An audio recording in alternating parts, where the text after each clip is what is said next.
Boa noite a todos. Hoje eu vou ler um pedacinho do livro Companheiro, do Francisco Cândido Xavier Manuel. E o capítulo de hoje é Ânimo e Fé. A existência pode ter sido amarga. Espinheiros talvez te estendam no caminho. Caíste provavelmente algumas vezes e outras tantas te reerguestes, à custa de lágrimas. Sofreste perseguição e zombaria. O mundo terá surgido aos teus olhos por vasto deserto. Anotaste a força da morte e te subtraiu a presença de entes caros. Viste a deserção de companheiros renegando-te os ideais. Seres queridos ignoraram-te os propósitos de elevação. Varaste crises em forma de fracassos aparentes. Tiveste o menosprezo de parte de muitos daqueles aos quais te confiaste. Ouviste as palavras esfogueantes dos que te condenaram sem entender-te. Palmilhaste longas áreas de solidão. Perdeste valores inconsideráveis essenciais de explanação dos empreendimentos que te valorizam as horas. Sofres tribulações. Suportas conflitos, atravessas dificuldades e tentações. Entretanto, por maior seja a carga de provações e problemas que te pesam nos ombros, ergue a fronte e caminha para a frente, trabalhando e servindo, amando e auxiliando, porque ninguém, nem circunstância alguma, podem furtar a imortalidade nem te afastar da onipresença de Deus. Obrigada.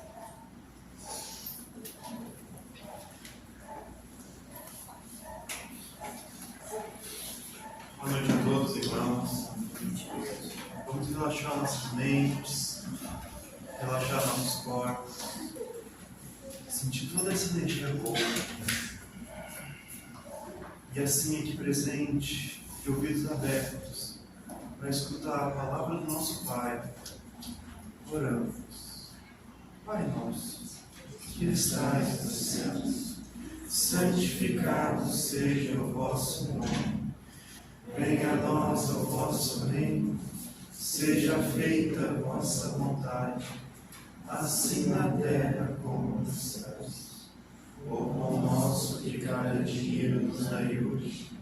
Perdoai as nossas ofensas, assim como nós perdoamos a quem nos tem ofendido. E não deixeis cair em tentações, mas livrai-nos de todos os males. Que assim seja. Agora eu vou dar a palavra para o nosso irmão Fernando. Estamos aqui para te ouvir, irmão. Boa noite a todos. A gente queria começar também agradecendo a oportunidade de estar aqui, expondo, naturalmente, abatendo um pouco do nosso débito, abatendo um pouco do nosso débito. E a noite de hoje, para a gente começar com esse tema, que é responsabilidade, gostaríamos de começar com um ponto simples, para ilustrar um pouco do tema que a gente vai abordar aqui. Então, é um ponto que se passa dentro de uma estrutura de empresa, num cenário antigo, porque atualmente a gente não tem mais papéis em cima normalmente de mesas, né, das empresas, mas a gente já tem um pouco mais de cabelo para pegar um pouco desse momento. E naquela empresa, era uma empresa que o presidente daquela empresa normalmente estava muito próximo ali dos funcionários. Ele tinha toda uma questão estratégica, naturalmente, que tinha que tocar, mas era um presidente que fazia questão de, todas as vezes que entravam pessoas novas, ele fazia a recepção dessas pessoas. E em determinado momento eles começaram o programa de estágio, começaram alguns estagiários lá naquela empresa. O presidente naturalmente recebeu todos esses estagiários e fez uma ronda para apresentar cada setor, tirar as dúvidas naturalmente dos estagiários. Normalmente ninguém perguntava nada, porque o estagiário estava tímido, estava envergonhado, e ele fez essa ronda ali. Em determinado momento, quando eles caminhavam pela empresa, uma das coisas que chamou a atenção de um desses estagiários é porque tinham duas pessoas que estavam muito próximas trabalhando. Normalmente as pessoas trabalham próximas, porque aqueles dois funcionários eles estavam muito colados do lado do outro. E um desses estagiários reparou que do lado de um dos funcionários tinha uma pilha enorme de papel, do outro funcionário tinha uma pilha um pouco menor, levando a indicar que um funcionário ele tinha muito trabalho para fazer, o outro tinha pouco. E aí chegou uma pessoa e trouxe mais trabalho. Quando trouxe mais trabalho, ela colocou mais papel na mesa de quem já tinha muito papel, colocou pouco papel na mesa de quem tinha pouco papel, e ainda pegou um pouco daquele funcionário que tinha pouco e colocou para quem tinha muito.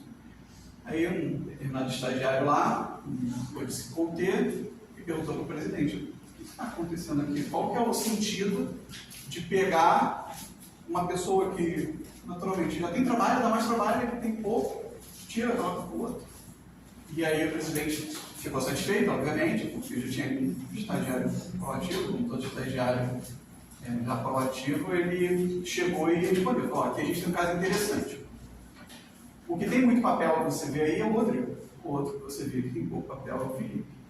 E os dois entraram na empresa mais ou menos na mesma época, mas os dois questionam muito sempre que a gente dá alguma tarefa nova, porque naturalmente eles precisam entender o que eles vão fazer, mas ao longo do tempo a gente reparou que o Rodrigo questionava o que tinha que fazer e executava, o Felipe questionava o que tinha que fazer e demorava mais a entregar. A gente entendeu que poderia ser uma questão de tempo de cada um na realização da sua tarefa, e aí ok, mas com o passar das semanas e dos meses, a gente reparou que o Felipe ele reclamava muito.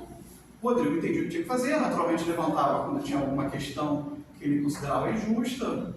Vocês sabem que eu sou um presidente que estou próximo dos funcionários e levo adiante as questões que eles levantam, mas o Felipe sempre reclamava muito e isso atrapalhava ali o que a gente entende como produtividade. E aí, esse estagiário era muito atento, ele olhando assim ainda reparou que, mas e o outro terceiro ali que está atrás deles, ele também tem pouca pilha de papel, mas a pessoa levou mais papel para ele, por que ele não tirou dele também? Falou então, que ele daria ao Bruno. O que acontece é que o Bruno, nós entendemos que ele naturalmente é mais lento que o Rodrigo, mas ele não reclama tanto. Então, a questão da velocidade ali do Bruno, a gente entende que é uma questão dele. É o tempo dele de entrega, como cada um tem o seu tempo, mas ficou claro para a gente que o Bruno não reclama tanto quanto o Felipe. E todos os três cometem erros, né? Mas, curiosamente, o Bruno acaba errando menos, porque ele é um pouco mais, a velocidade menor dele é muito em função dele ser um pouco mais cauteloso na hora de realizar o seu trabalho, mas todos os três cometem erro, naturalmente ele acaba errando um pouco menos. E aí, em cima desse ponto, a gente queria pegar uma citação de Jesus, que está lá em Marcos, capítulo 4, versículo 24 a 25, que é a seguinte: se dará àquele que já tem, e ao que não tem, ainda o que tem será tirado. E qual que é o ponto aqui desse ponto? Ou a gente pode também extrapolar isso para as nossas vidas, que quem recebeu porque se esforçou. E independente também de ter recebido, não recebeu porque não errou. Ele recebeu porque ele se esforçou, porque ele fez jus a ele receber mais trabalho. É algo parecido com o que acontece também na nossa vida, na nossa dinâmica espiritual, até na nossa dinâmica também profissional, se a gente puder ou quiser estender isso nesse sentido. E toda essa temática do estudo de hoje, da noite, ele veio de uma situação muito interessante. Eu estava com uma amiga do carro, a gente estava conversando, ela tinha acabado de trocar de emprego, e eu estava muito empolgada no emprego novo. E ela comentou comigo: nossa, estou muito feliz de estar nesse emprego novo e tudo mais. Porque você sabe, né, Fernando, o que adulto gosta mesmo é de pagar boleto. E daí, eu fiquei com isso na cabeça algumas semanas, né, pensando que concordo com uma parte, eu não gosto de pagar o boleto, eu gosto de dinheiro para pagar o boleto, mas pagar, eu confesso que não pago com tanta alegria assim. Mas começou a mexer no nosso cérebro o quanto que ter um sentido para a vida, ou ter algumas tarefas, ou ter algumas responsabilidades mesmo, como que isso não faz mexer na nossa vida, o quanto que isso não movimenta a gente. Depois que a gente começa a pegar o gosto pelo trabalho, aí a gente pode ter trabalho, pode até pegar a definição do livro dos Espíritos, né, que é a ocupação útil do tempo, então não vou entrar aqui no mérito de trabalho profissional ou do trabalho dentro da casa espírita, mas quando a gente pega o gosto por isso, né, por essa responsabilidade desse trabalho, dificilmente a gente consegue voltar atrás, dificilmente a gente consegue largar. É óbvio que a gente precisa descansar, mas, ao mesmo tempo, trabalhar parece que dá uma energizada na gente, parece que dá uma mobilizada no nosso espírito. E esse ponto do adulto deprimido quando não tem boleto para pagar, que a gente brincava, ele acaba sendo, infelizmente, verdade, porque algumas estatísticas dizem que as pessoas que estão desempregadas, elas têm de 2 a 3 vezes mais chances de cometerem suicídio do que aquelas que estão empregadas. Então, por aí a gente já vê a importância da gente ocupar o nosso tempo de uma forma útil, da gente ter alguma coisa para fazer.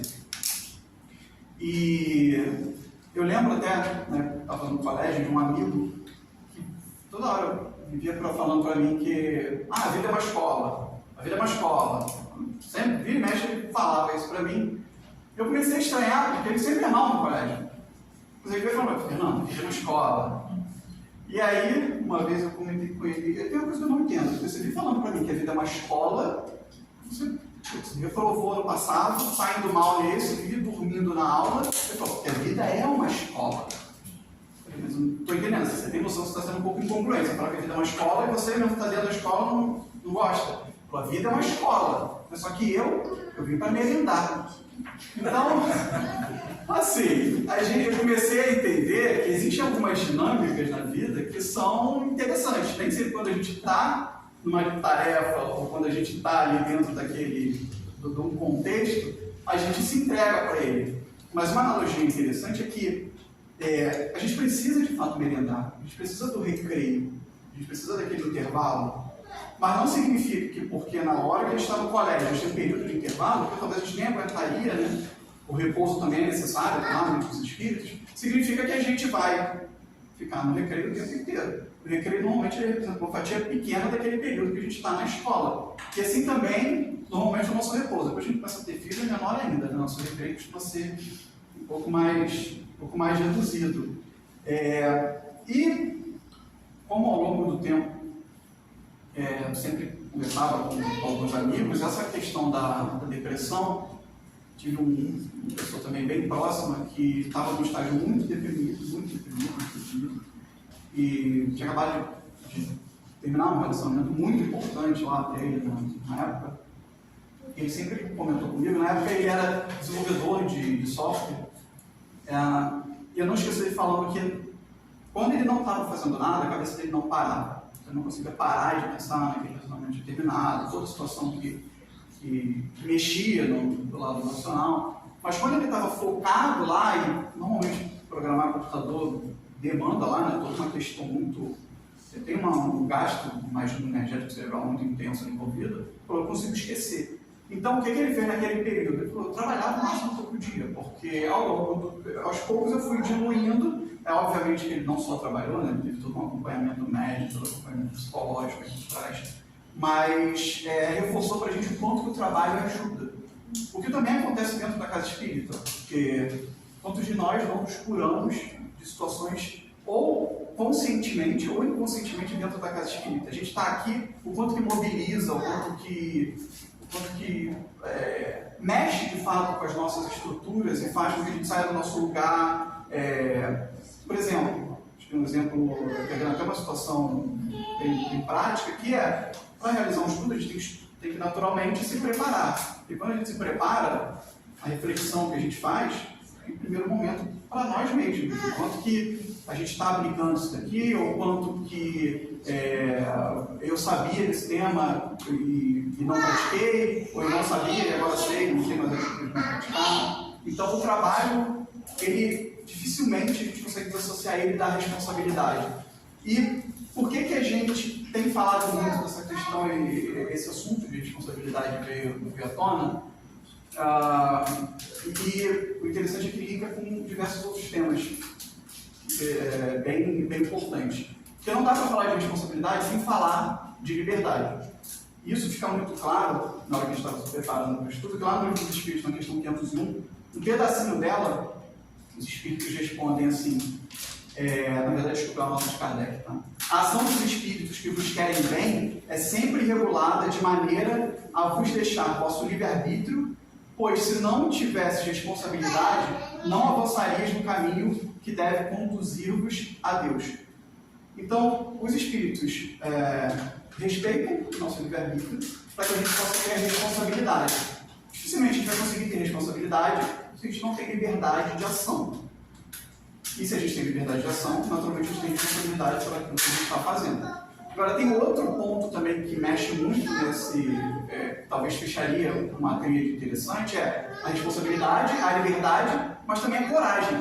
Porque se a gente não tem coragem, a gente dificilmente vai se responsabilizar por algo. Porque no primeiro ponto que a gente trouxe aqui, o presidente da empresa comenta que o estagiário, todos aqueles 3 funcionários erravam. Não dá para nós nos comprometermos com algo, não dá para a gente se responsabilizar por algo, se a gente tem medo de errar. Porque é óbvio que nós vamos errar. Quantos de nós não erramos o dia inteiro, o tempo todo? O erro faz parte do processo. O interessante é se a gente vai aprender com esse erro ou não. A gente pode errar de forma intencional ou não intencional. No intencional, a gente não tinha noção, estava errando, a gente simplesmente fez e depois toma consciência. Ou intencional, quando a gente sabe que está errando e pôr para debaixo do tapete. Normalmente a gente é bem bom nisso, né? De colocar poeira para debaixo do tapete, a gente é bom. O problema é que uma hora o tapete, principalmente para quem tem rinite, fica difícil de esconder muito tempo a poeira ali, né? Mas uma hora vem à tona. E aí exige da gente ter responsabilidade, ter coragem de assumir que a gente pôr para debaixo do tapete e ok, agora está na hora de enfrentar o problema, porque se não enfrentar, a rinite vai ficar um pouco pior, né? Talvez precise entrar ali no antibiótico. Mas o outro ponto também, que lá na Reforma Íntima Sem Martírio, da Hermance, também falando só de Leondeli, viu? Acho que a Amélia, ela comenta sobre a questão da depressão, e ela fala que a depressão é um estado de desilusão, que é resultado do egoísmo, e ela fala que é a nossa incapacidade de viver e conviver com frustração, que é um pouco da gente ter consciência de que a gente vai errar, a gente vai se frustrar. Não tem como a gente não se frustrar, não tem como a gente não cometer deslizes, não tem como a gente não se arrepender por algo que a gente ou deveria ter feito, ou não deveria ter feito. Faz parte do nosso processo de amadurecimento, mais espiritual, sim, mas até anterior a isso, faz parte do nosso processo de amadurecimento humano, enquanto, né, da adolescência para a vida adulta. O que vai fazer, talvez, ali o ponto é quando a gente assume que nós vamos nos frustrar e ok. Não tem como a gente sair de casa e não perder um ônibus, não perder um dinheiro, não ser assaltado porque deveria ir para um lugar que não deveria ter ido, mas foi. E o quanto que a gente assume isso com uma certa leveza. É óbvio que existem frustrações e frustrações, mas entender também que nos faltou algum tipo de maturidade para passar por aquilo dali. Quando a gente sabia do problema, ok, a gente sabia, a gente negligenciou conscientemente, e agora talvez a gente não negligencie mais, ou se a gente não sabia, entre aspas, melhor ainda, porque agora é uma oportunidade de a gente aprender. E o aprendizado também é um processo constante. Quantos de nós estamos aqui na casa, escutando alguma coisa, aprendemos com aquilo. Escutamos um programa, aprendemos com aquilo dali também. É impossível a gente não estar dentro desse contexto reencarnado e não estar aprendendo nada. Na verdade, se a gente não está aprendendo nada, tem uma coisa errada, né? Porque hoje a gente sabe tudo, ou a gente não está consciente de que a gente deveria estar aprendendo. Como no primeiro caso não existe. Normalmente a gente não está consciente do que a gente deveria aprender. E outro ponto também, ainda mais linkando com isso que a gente falou da Hermance aqui, até pensando, tem uma dinâmica interessante que a casa está fazendo de mobilização dos jovens, algumas estatísticas que estava dando uma olhada que estão acontecendo lá nos Estados Unidos, né? Que, por exemplo, o número de jovens que dizem que não curtem a vida, ele duplicou com a questão da mídia social. E, se aprofundando um pouco mais na leitura ali daquele artigo, né? O que chama muita atenção é que o suicídio é a segunda maior causa de morte nos Estados Unidos por parte dos jovens. Quando você pega jovens, a segunda maior causa de morte é o suicídio. Agora, a reportagem também tentava puxar alguns pontos que a gente precisa ficar atento, independente de ser jovem ou não. Também como adultos a gente, obviamente, tem muito a aprender, que era o motivo por que esses jovens estão sem conexão ou sem sentido ali para a vida. Excesso de tela. Eram 3 temas, 3 pontos ali que você falava na reportagem. Excesso de tela, falta de contato físico, né? E privação do sono. Bom, né? A gente tem, acho que não é uma bomba relógio, uma bomba atômica aqui no sentido da saúde emocional e cerebral. A gente não aguenta. Para uma geração, né, tipo a minha, era muito comum a gente brincar, então a gente cansava e com isso a gente dormia. Era muito difícil a gente, não que a gente não ficasse até tarde, naturalmente a gente ficava, tá? Acho que a gente brincava tanto, tomava tanta bronca também, que dormia, né? Mas acho que a gente precisa começar a ficar atento da nossa dinâmica mesmo de adulto, o quanto que a gente está usando ali de tela, o quanto que a gente está se isolando com o contato físico, o quanto que a gente está se privando do sono ou não está tendo um sono de qualidade. Porque até do ponto de vista médico, o sono é uma das coisas principais para a questão da qualidade de vida. E quando a gente começa a estudar a doutrina espírita, o interessante se a gente não conhece a doutrina espírita, o que normalmente os médicos falam? Tem que dormir sempre na mesma hora, tentar acordar na mesma hora, porque isso é uma questão de rotina, você regula o teu corpo e tudo mais. Quando a gente estuda a doutrina espírita, parece que as coisas se limpam muito mais, né? Porque na doutrina espírita falam que quando a gente dorme, a gente vai para o plano espiritual. Mas eu fico imaginando, a gente vai para o plano espiritual, Deus queira que a gente vá para encontrar o nosso guia espiritual. Mas se você dorme um dia 11 da noite, no outro, 00:30, no outro, 1h47, no outro, 3h30 da manhã, eu fico imaginando a vida do guia espiritual. Como é que ele se organiza lá também, coitado, né? Vou ficar de 10 da noite até as 3 da manhã esperando o bonito dormir ali. E as nossas responsabilidades lá em cima? A gente não tem. Será que a gente não tem hora lá também dos compromissos?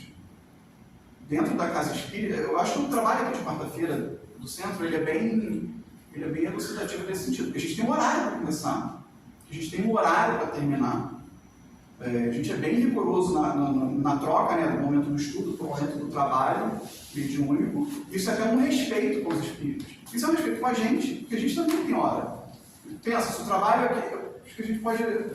Imagina se quarta-feira que vem o trabalho começa às 5h30 da tarde.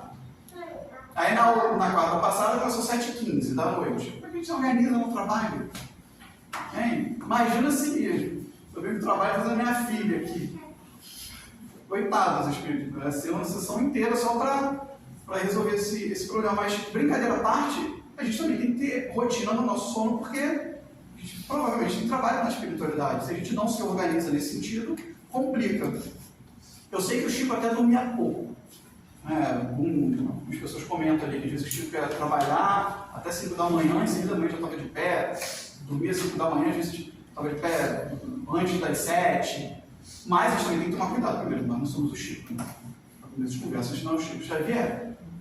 Segundo, ele era tão o Chico que ele morreu bem velho. Porque normalmente a gente não aguentaria isso. A gente já estaria tendo talvez Alzheimer com uns 40 anos de idade se a gente entrar na hora de se privar de sono. Ele morreu lúcido, muito velho. Então era outro tipo de espírito. E uma medida que talvez a gente possa usar é se a gente acorda com sono, né? Dormi 2 horas, acordei com sono ou sem sono. Eu imagino que ele acordasse energizado, mas eu durmo 4 horas e eu acordo um bagaço. Por aí a gente começa a ter uma noção da nossa necessidade de sono físico. Agora, outro ponto interessante é que mais responsabilidade significa também mais sentido para a nossa vida, mais significado. Que a gente não consegue desassociar, ou a gente não deveria desassociar responsabilidade de significado. Não deveria desassociar responsabilidade de dificuldade. Porque se algo é muito fácil, eu já superei aquilo. E no geral a gente fica até já meio desmotivado. Se a gente está sempre fazendo a mesma coisa, a gente provavelmente já... Tanto que, sei, lavar a louça, uma coisa que a gente lava, dificilmente com a cabeça no copo. Ou pensando ali no que a gente está fazendo. Não, mas a cabeça que a gente já conquistou. Agora, a primeira vez que a gente lavou, ou a primeira bronca que a gente tomou depois que a gente deixou quebrar um prato, a gente estava ali naquele momento, mas depois que a gente aprendeu, dirigir carro também é outro exemplo, né? Normalmente dirige pensando em outras coisas. Aí, naturalmente, quando acontece alguma situação um pouco mais tensa, a gente vê um carro freio, a gente volta. Esse pensamento, a gente já conquistou aquilo. Então, dificilmente, a gente vai conseguir desassociar a responsabilidade de dificuldade. Porque também, às vezes, a gente fica usando como muleta. Isso é difícil, eu vou ter que aprender, vou ter que não sei o que lá. Tem que aprender. Até porque, gente, imagina, encarnação que vem, a gente volta, sei lá, no Oriente Médio, só para aprender a falar linguagem lá, já está bem complicado, já começa a ler de trás para frente. É difícil a gente ler da frente para trás, imagina ler lá. Então, não dá para a gente não ler, não dá para a gente não aprender, a gente não querer ter dificuldades. Faz parte do nosso... Nós fomos criados para aprender, para evoluir. Então, a gente pode até fazer força para estacionar. O problema é que a força que a gente vai fazer para estacionar, depois ela vem como se fosse um estilingue, né? Ela vem de uma maneira bem estourada ali. É difícil de falar, está marcando 8h16 há muito tempo, eu já fiquei 8h22. Deixa lá. Então já tem uma desculpa para me atrasar.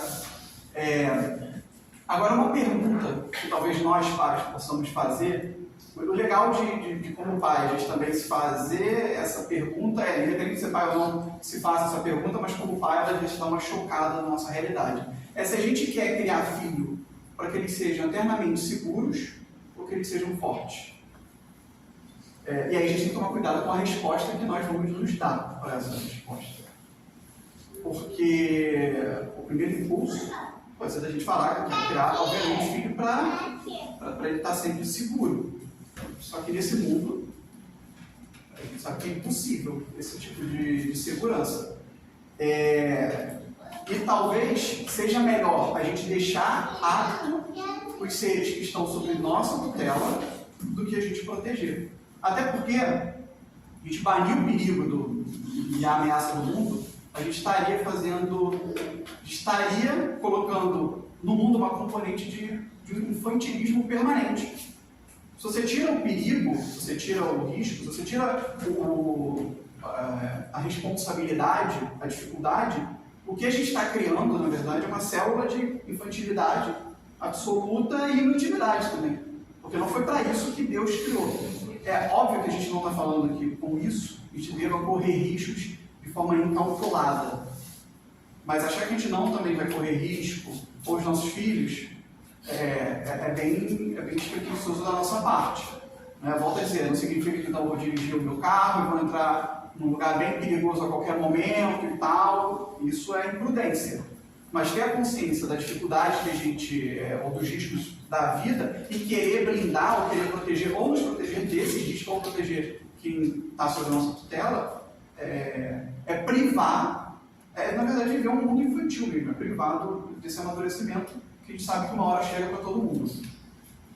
E falar em responsabilidade é a gente falar do caráter sério que a vida nos exige, que ela exige de todos nós, uma seriedade. Mas nem por isso significa que precisa ser pesado. A gente costuma confundir muito as coisas. A gente costuma confundir que para ser sério tem que ser sisudo. Porque a gente viu as fotos lá de Allan Kardec que estava sempre de cara fechada. Mas olha o contexto lá da época. Ninguém ficava tirando selfie, ninguém ficava sorrindo. Era um contexto daquela época. Que para ser sério tem que ser muito... tem que ser sofrido. Ou que para trabalhar tem que ser penoso. Não vai ser fácil. É óbvio, até porque tirar é um dever quase que moral nosso fazer coisas também que a gente não gosta. Ninguém aqui faz tudo que gosta o tempo todo. Isso é normalmente quando a gente está lá, pega, né, às vezes não sei, um adolescente ali que fala, eu quero fazer tal coisa porque é o que eu gosto. Mas o que gosta nem sempre vai ser o que gosta, tá? Depois que casa fica claro também isso. Fazer o que gosta o tempo todo, ele às vezes investe, né? A gente faz mais tempo que não gosta do que o que gosta, mas brincadeira à parte, faz parte do nosso processo também. A gente precisa se desafiar um pouco. E em alguns momentos a gente fica nostálgico. Já estou ficando velho, fico bem nostálgico, mas não é normal, né? E quando eu me pego nostálgico, achando que as músicas atuais são todas ruins, antigas eram boas, o que o pessoal faz hoje em dia é muito ruim, o que eu fazia antigamente era muito melhor e tal. Aí a gente começa a perceber que fica nostálgico, mas brincadeira à parte, o que normalmente a gente costuma sentir saudade era do quanto que a gente se aventurava, né? A gente para de se aventurar. E quando a gente se aventurava, a gente estava, de certa maneira, exercendo uma responsabilidade. Porque a gente estava aceitando correr um risco, no geral calculado, né? Às vezes um pouco menos calculado, mas a gente aceitava correr um risco, a gente estava livre para fazer aquilo, mesmo que a gente estivesse fazendo escondido, mas a gente estava tinha um certo grau de liberdade ali em fazer, e a gente estava se responsabilizando minimamente acerca daquilo. Então a aventura, ela sempre faz parte do nosso processo, e quando a gente tem boas lembranças, quando a gente encontra os amigos do colégio, dificilmente a gente fala, lembra quando eu tirei 10 em química? Dificilmente a gente fala, lembra quando eu passei direto em português? Normalmente não é isso, talvez espíritos mais elevados possam ser, né? Mas, pelo menos na minha roda, lembra quando você quase foi expulso porque fez tal coisa e tal? Tem uma componente ali de aventura que às vezes a gente perde, ou a gente talvez não traduza muito bem para a nossa vida adulta. A gente não entende, ou a gente não enxerga as coisas como uma oportunidade de se aventurar. E quando a gente fica muito parado, muito rígido, a vida vai dar uma empurrada.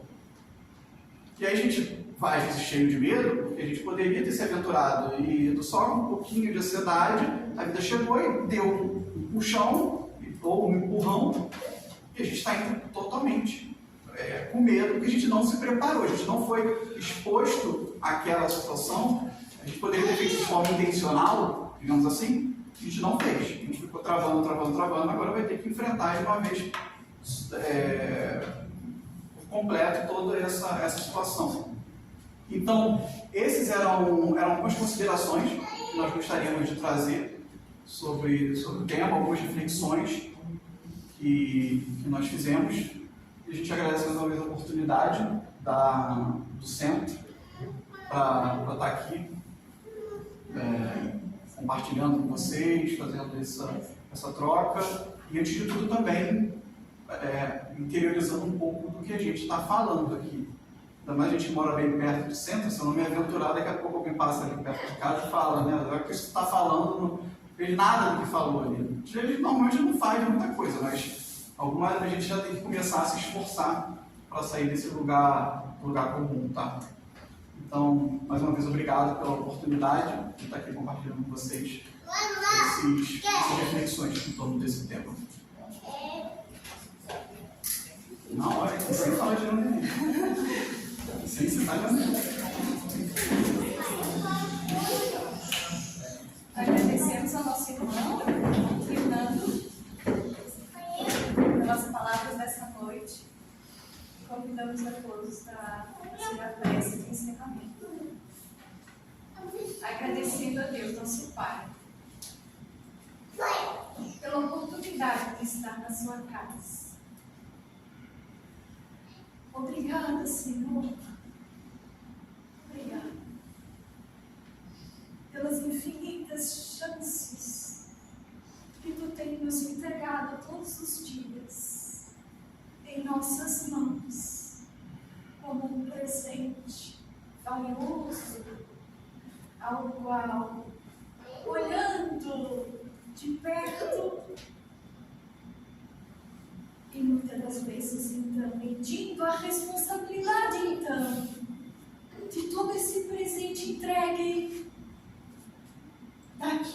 que podemos, devemos fazer com tudo que tu nos entrega. Ah, benditas sois as consciências de cada um de nós, que muitas das vezes gritam dentro de cada um, dizendo-nos: vai, filho de Deus, caminha nessa jornada sublime que eu te preparei, te conduz com força e coragem, com ânimo, que tudo no final se transformará, que tudo no final melhorará. Só depende de ti. Só depende de ti. Obrigada, Senhor, pelo pão espiritual nos entregue nesta noite. Abençoa todos os teus filhos que aqui estão, envolvendo-nos com estas energias sublimes do teu verdadeiro amor. Porque sabes que precisamos muito dessa força, desse bom ânimo, dessa coragem que muitas das vezes emaranhados no seio da matéria nos falta tão facilmente, Pai. Obrigada, meu Deus. Em nome da Ave Maria, cheia de graça, Senhor é convosco. Bendita sois vós entre as mulheres, e bendito é o fruto do vosso ventre, Jesus. Santa Maria, Mãe de Jesus, rogai por nós, pecadores, agora e na hora de nosso desencarne. Que assim seja, Mãe querida, que assim seja, Pai amado, Cristo